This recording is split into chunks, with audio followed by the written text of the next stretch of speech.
मैं इस वक्त मौजूद हूँ नथा गली बाज़ार में, और नथा गली स्याहों का बहुत बड़ा मरकज़ है, और इस यहाँ से अयूबिया और मरी अयूबिया की तरफ रोड निकलता है। इस वक्त मैं नथा गली बाज़ार में मौजूद हूँ। यहाँ पे लोगों की आमदोरफ्त का सिलसिला जारी है, और आने और जाने वाले स्याह यहाँ पे आ रहे हैं और जा रहे हैं।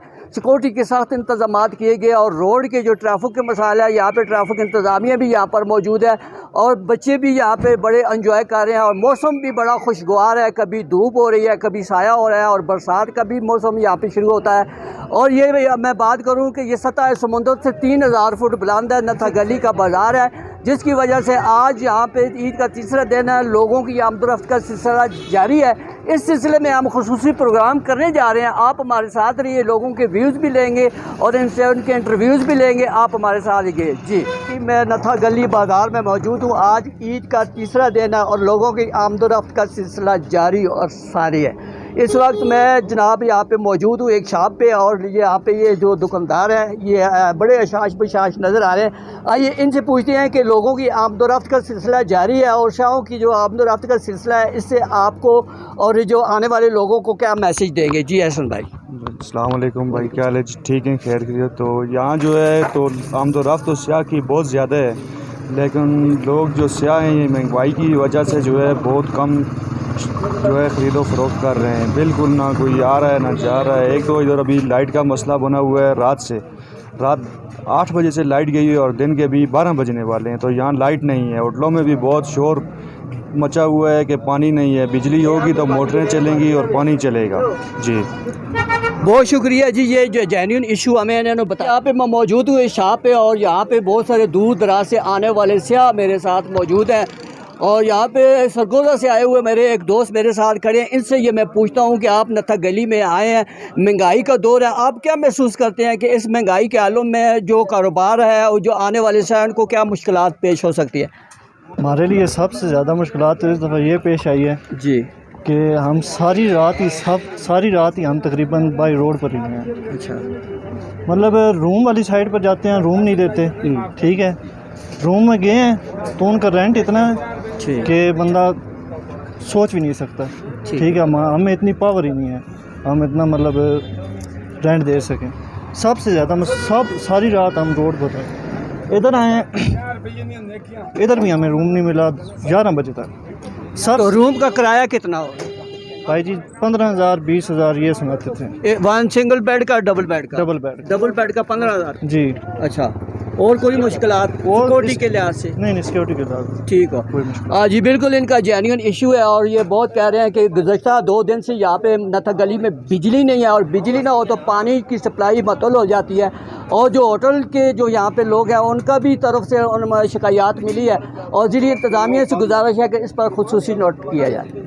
ईद की तीसरे दिन की खुशियाँ मुबारक हों। इस वक्त मैं नथा गली बाज़ार में मौजूद हूँ। आप देख सकते हैं मेरे पीछे गाड़ियों की आमदोरफ्त का सिलसिला जारी है। स्याह आ रहे हैं और स्याह जा रहे हैं। मेहमान नवाजी के लिए भी यहाँ पे लोग मौजूद हैं, मेहमान नवाज भी यहाँ पे मौजूद है, और मेहमानों की भी बहुत रश होती जा रही है। आज सुबह से गाड़ियों की आमदोरफ्त का सिलसिला जारी है, और ट्रैफिक पुलिस और दीगर पुलिस और सिविल जो अदारे हैं वो भी यहाँ पर मौजूद है, और इंतज़ामिया के जो मामलात हैं वो भी डील किए जा रहे हैं। मगर यहाँ के जो लोकल लोग हैं, जो नथा गली के रिहायशी हैं, बासी हैं, उन्होंने मेहमान नवाज़ों के लिए क्या खिदमात दी है। इस वक्त मेरे साथ अरशद खान मौजूद है, जो इस इलाके के रिलेटेड हैं, रिहायशी हैं। आइए उनसे पूछते हैं कि इस आने वाले लोगों के लिए आपके खदशात क्या है। जी अरशद खान। बिस्मिल्लाहिर्रहमानिर्रहीम। सबसे पहले तो मैं आपका मशकूर हूँ जिन्होंने मुझे बोलने का मौका दिया। अभी हम नथिया गली में हैं। मेहमान नवाजी के लिहाज से अल्हम्दुलिल्लाह गलियात जो है वो बहुत पॉपुलर है, लेकिन असल वजह जो है वो महंगाई है कि पूरी दुनिया में जो है वो पाकिस्तान जो है वो महंगाई में लपेटा हुआ है, और गरीब आवाम का बुरकस निकला हुआ है। स्याह भी जो आते हैं वो हर मोड़ पे अपने साथ खाना लाते हैं। हर मोड़ पे आप देखते भी हैं कि उन्होंने अपना खाना सेल्फ मेड करते हैं, घर से लाते हैं। महंगाई इतनी है कि चार्जेस ही वो बर्दाश्त नहीं कर सकते। ऊपर से पेट्रोल इतना है कि बाद स्याह जो पहले 3-4 साल पहले आते थे वो 2-3 हज़ार 4 हज़ार में आ जाते थे। अभी वही फासला, वही जो ड्यूरेशन है वो अभी जो है वो उनका 20-25 हज़ार पे जाता है। डीजल बहुत महंगा, पेट्रोल बहुत महंगा, आगे से होटलों के चार्जेस, इतनी आवाम जो है वो महंगाई में पिसी हुई है। गवर्नमेंट को चाहिए कि वो चीज़ों पे सब्सिडी दे और ये कोई सोल्यूशन निकाले, क्योंकि आवाम बहुत तंग आ गई है।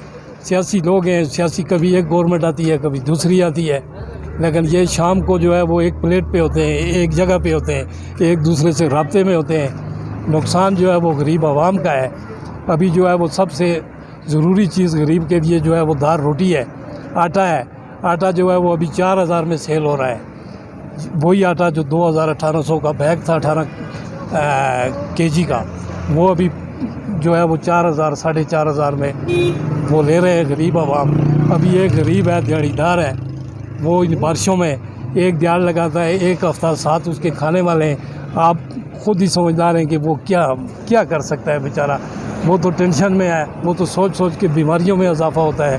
तो गवर्नमेंट को चाहिए, चाहे PTI है, नून है, मेरा इससे किसी सियासी पार्टी से कोई ताल्लुक़ नहीं है, लेकिन जो बरसर इक़्तिदार है इस वक्त, उसको चाहिए कि ये सब्सिडी देकर मुख्तलिफ़ चीज़ों में, ये जो खुर्दनोश की चीज़ें हैं इनमें जो है वो सब्सिडी दे और आवाम को जो है वो रिलीफ़ दे।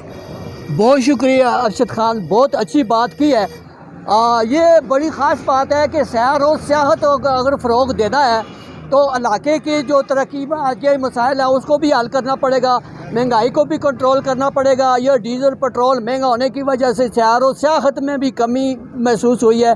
साथ एक और शहरी मेज़बान इस इलाके के रिलेटेड यहाँ पे मौजूद हैं जी, और जो लोग आ रहे हैं, जो मेहमान नवाज आ रहे हैं पाकिस्तान भर के कोने कोनों से, जो लोग ईद की खुशियाँ मनाने के लिए आ रहे हैं, उनके लिए जो मकामी लोग हैं उनको दिल बिछा के उनको अपना पैगाम दे रहे हैं, मोस्ट वेलकम। आइए मेरे साथ शबीर खान मौजूद है, आइए इनसे पूछते हैं आने वाले मेहमानों के लिए क्या मेहमान नवाजी पेश करते हैं आप। सबसे पहले तो मैं राज TV का शुक्रिया अदा करता हूँ कि उन्होंने ये प्रोग्राम रखा और लोगों के मसाइल सुने और लोगों के मसाइल उजागर कर रहे हैं। तो दूसरी बात यह है कि जो लोग आते हैं हम उन्हें वेलकम करते हैं। हमारा इलाका जो है 3 माह के लिए होता है सियाह के लिए, यहाँ पे बहुत दूर दराज से सियाह आते हैं।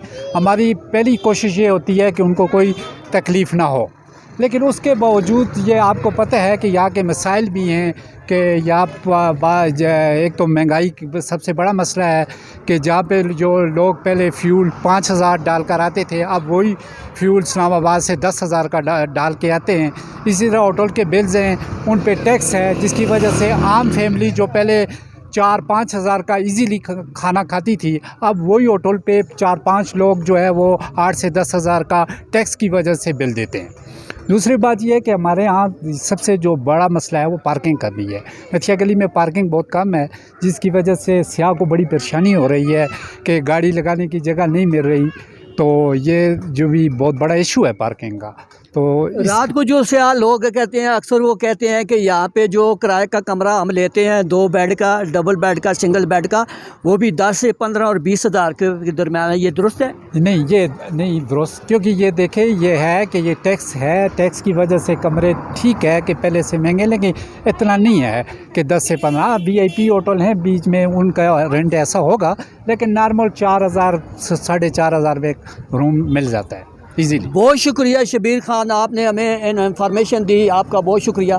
बिल्कुल मैं यहाँ पे मौजूद हूँ जी नथा गली बाज़ार में, और नथा गली बाज़ार में बहुत सारे पिकनिक स्पॉट्स भी हैं, होटल भी हैं, और हर तरह के खाने भी यहाँ पे मौजूद हैं। और जो बाहर से टूरिस्ट आए, ईद उल अज़हा का तीसरा दिन है, वो साथ अपने गोश्त भी साथ लेके आते हैं, और जगह जगह पे उन्होंने टिक्के लगा के अपना वो एंजॉय कर रहे हैं, टूर लगा रहे हैं। इसके साथ जो बर्गर फैमिलियाँ आती हैं वो मुसलसल जो है होटलों के खाने भी खाते हैं, और होटल जो मालिकान है यहाँ पे वो उनकी वेलकम करते हैं। इस वक्त मेरे साथ मिस्री खान मौजूद है, जिनका नूर खान शनवारी होटल है। आइए इनसे पूछते हैं कि आपके पास ये लोग आते हैं खाना खाने के लिए, कैसे लोग आते हैं, महंगाई के लिहाज से आपके होटल में क्या सहूलियात है, और आपको कितनी मुश्किलात पड़ती है, आप खाने में क्या क्या बनाते हैं? जी मिस्री खान। बिस्मिल्लाहिर्रहमानिर्रहीम। हमारे पास जो ही वही दुम्बा होता है ना, पेशावरी टाइप का जो होता है ना, वो हम बना के देते हैं लोगों को। पर जो पिछली हुकूमत थी ना, उसमें हमारा काम अच्छे खासे चल रहा था, इतनी महंगाई नहीं थी, बहुत कम तवस्सुत से था ना, जो हर किस्म का लोग, मिडिल फैमिली से भी लोग जो ताल्लुक़ रखते वो भी आते थे। और हर कोई अफोर्ड कर सकता था ना। अभी तो ये इशू बना हुआ है, महंगाई का इशू बना हुआ है ना। पहले 5 बंदे आते थे, वो 4-5 हज़ार में खाना खा के चले जाते थे खुश होके। अभी वही 5-4 बंदे जो है ना वो 10,000 तक पहुंच जाते हैं। इस तरह कमरे का रेट भी अगर आप लोग देखो ना तो इधर पानी का मसला भी है। लोग पानी टैंकर भरवा के लेकर आते ना, तो फिर इस लिहाज से अगर कमरा पहले 3-4 हज़ार का मिलता था, अभी वही कमरा 8-9 हज़ार 10 तक मिलता है। तो यही हमारे मसाइल है। नतिया गली के अवाम यही सोच रही है कि नतिया गली में महंगाई है, लेकिन हम यही कह रहे हैं कि महंगाई जो है वो इस्लामाबाद से है। अच्छा चले, अगर एक बंदे ने आपके पास बैठ के खाना खाया और उसको ये पता नहीं था कि महंगाई है सस्ता है, अगर उसका बिल 10,000 रुपया बन गया, उसके जेब में 7,000 रुपया है, 3,000 रुपया वो नहीं देगा, आप उसके साथ क्या करेंगे? इंशाल्लाह पहले तो हम पाकिस्तानी हैं, हम मुसलमान हैं ना, पहले हम मुसलमान हैं फिर पाकिस्तानी हैं। वो हमारे भाई, हम उसके साथ हम करेंगे। अक्सर इस तरह होता है कि किसी के पास पैसे कम हो जाते हैं ना, तो फिर होटल के जो वेटर है, जो और हमारे कुक है ना, सब 200, 250 रुपये डाल के हम उसका जो वो होता है ना नुकसान होता है वो पूरा कर लेते हैं। लेकिन कब तक करें? ये कब तक करें? क्योंकि IMF वाले भी कह रहे हैं कि पाकिस्तान तक हम कब तक दें। तो जब IMF वाले यही कह रहे हैं तो हम तो बेचारे, हम कोई इधर वेटर है, कोई मिसाल के तौर पर कुक 1200 रुपये दिहाड़ लेता है, तो इसमें वो कब तक करेगा? अपने बच्चों के लिए लेके जाएगा या हम मदद करेंगे? पाकिस्तान में मदद पैसों से होगी। बिल्कुल मिस्री खान की बड़ी अच्छी कामन बात है जी। जो भी बंदा आए सैर व तफरीह के लिए अपनी जेब का ख़ास ख्याल रखें, जेब में पैसों का भी बड़ा ख्याल रखें, तो हो सकता है आपके लिए कोई नदामत ना पेश आए। मिस्री खान का अच्छा मैसेज है, ख्याल रखिएगा जी। जी बिल्कुल, मैं यहाँ पे मौजूद हूँ जी। गाड़ियों की आमदोरफ्त का सिलसिला जारी है जी, और मेरा ये मैसेज है, और मेरे साथ ये जो लड़का खड़ा है इसका नाम फवाद है, इसके मैं काम भी बताता हूँ और इसका तरीक़ाकार भी बताता हूँ कि ये क्यों इधर उधर घूम रहा है। इसके लिए भी मैं बात आपको बताने जा रहा हूँ। जो लोग बाहर से सैर और सियाहत के लिए आते हैं, अगर उनकी गाड़ी में कोई फॉल्ट हो जाता है, कोई गाड़ी की वायर टूट जाती है, कोई वायर जल जाती है, या वायर कोई इस तरह की हो जाती है, तो उनके लिए ये मुश्किलात पैदा होती है कि इस यहाँ पे नथा गली में उनको कोई सहूलत नहीं मिलेगी। मगर ये मोबाइल सर्विस, ये यहाँ पे मेरे पास फवाद खान मौजूद है, ये बेसिकली एक इलेक्ट्रिशियन है और इलेक्ट्रिशियन का काम करता है। जो गाड़ियाँ ख़राब होती हैं उनके पास पहुँच जाता है, उनकी हेल्प भी करता है, उनकी गाड़ियों को रिपेयर भी करता है। जी फवाद खान, आप इलेक्ट्रिशियन है? जी बिल्कुल। कैसे काम करते हैं, बताएं अपने बारे में। हम बिल्कुल जी, इधर हमारी वर्कशॉप भी है, अच्छा, अता ऑटोज़ वर्कशॉप के नाम से। अच्छा, और अगर आपकी गाड़ी में किसी किस्म की वायरिंग का फॉल्ट होगा तो हम इंशाल्लाह उसको हल करेंगे। जी बिल्कुल, आने वाले और जाने वालों के लिए खुसूसी पैगाम है। ये इनका वर्कशॉप है जी, फवाद खान इनका नाम है, और ये यहाँ के रिहायशी हैं। अगर किसी की गाड़ी का कोई मसला हो, कोई लाइटिंग का मसला हो, कोई ब्रेक बत्ती का मसला हो, या कोई इलेक्ट्रिशियन का कोई फॉल्ट हो, तो ये फवाद खान उसके लिए हेल्प के लिए तैयार है जी। हम पेशावर से आए, हम लोग जो है नतिया गली और मरी वाले को बदनाम करते, और जो पीछे से महंगाई है, इस हुकूमत ने जितना महंगाई डाला है, हम बदनाम करते मरी और नतिया गली और बाकी लोगों को। आटा किस तरह किधर पहुंच गए, चीनी किधर पहुंच गए, कोई चीज़ मिलता नहीं है, हर जगह महंगाई है। और हमारा जो है ना, हम पेशावर से आए, इधर तक आने में जो है ना पेट्रोल महंगा है, कोई चीज़ मिलता नहीं है सही तरीके से। तो बराए मेहरबानी हुकूमत को चाहिए कि आवाम को सहूलत दे दे। ये तो इस तरह तो नहीं है ना कि हम दुकानदारों को बदनाम करते या मरी वालों को बदनाम करते या किसी और दुकानदार को बदनाम करते, तो उसकी वजह से ये नहीं है। ये जितनी महंगाई है और जितना है ये हुकूमत की तरफ से। बराए मेहरबानी हम अपील करते हैं हुकूमत वाले को कि ये आवाम पे जो है राम करे। कारोबार नहीं है, मुल्क में कोई चीज़ नहीं है, तो महंगाई की वजह से जो है ना ये सारा कारोबार ख़राब हो गया। बराए मेहरबानी हम हुकूमत से अपील करते कि नवाम का ख्याल रखे, गरीबों का ख्याल रखे। लोग भूख की वजह से मर रहे हैं और हालात बहुत ख़राब है। तो बराए मेहरबानी हुकूमत को चाहिए कि आवाम के लिए कुछ करे।